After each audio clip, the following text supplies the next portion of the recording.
President William Ruto ni wakitetembe yake ya kukwatana na ndongo ya ODM Raila Odinga na kusevya ngwatanio ya vamwe haiwetande kwilila aivya ya itheka uneni wa kanani mavunyani ya serikali na ngaliko ya ulei ainena ntulele kauntini ya Narok. Ruto ni watetia ngwatanio haiwetane kutethesia kuwete umwe na ingi kukilia ukwati wa Kenya. Mule Mulinge na Mauvoa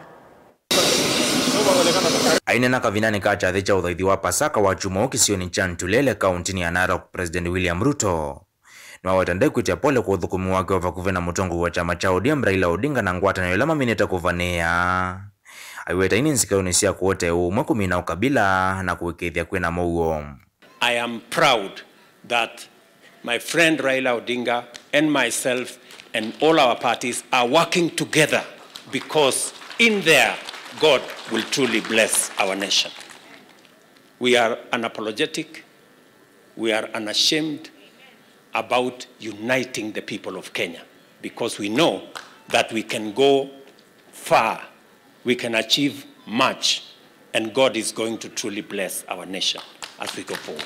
Kiki ukavinani kalamo matongo iguma chamani kicha ODM matonguni muandiki mnene wa chama kina ula ingine wa seneta wa kaunti ya Nairobi Edwin Sifuna, Gavana wa Siaya James Orengo na mbunge wa Embakasi East Babu Owino methito mailiana uthukumi uwa Mr. Ruto na Mr. Odinga maiweto uthukumi wa vamwa serikali na ngaleka ulewitia enendhema uwete mbuke ndukila President Ruto wavya yethekam. I am happy and I want to profess that Kenya is going to continue to be a God-fearing nation.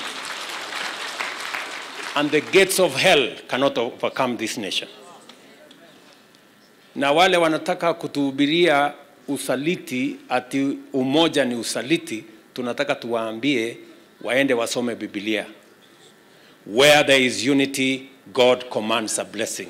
And that is why we are working hard to unite the people of Kenya. Kavinane ko President William Ruto na waweta vaingwa pole kauni wako kitana na ulusani na wanganganya vaandhi ya Kenya vala athingile la molo toa kukithia mondo ndhema serikali imewekwa kusela mitandao nekana e-platform.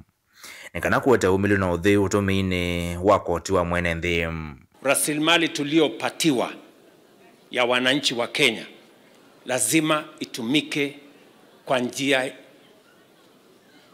ya sawasawa, kwa njia ambayo kuna uwajibikaji. All procurement beginning April this year are going to be undertaken on an e-platform. We are going to have e-procurement so that there is transparency in the procurement. I'm happy to say that e-procurement that we have been waiting for years has started this April. Ili kuondoa mambo ya ufisadi ambayo sehemu kubwa inachangiwa na interests ya wale watu wako na uwezo. Tukasema tutapitisha sheria ambayo inaitwa Conflict of Interest Law.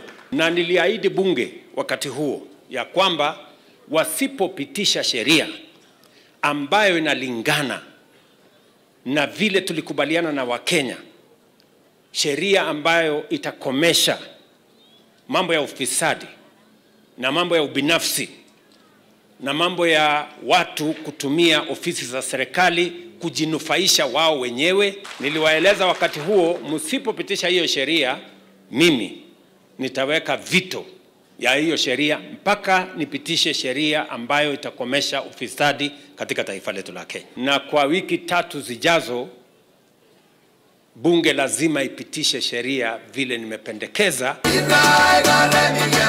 Nilivotia Mutongo TV, Nyenito wa Mulei Mulinge.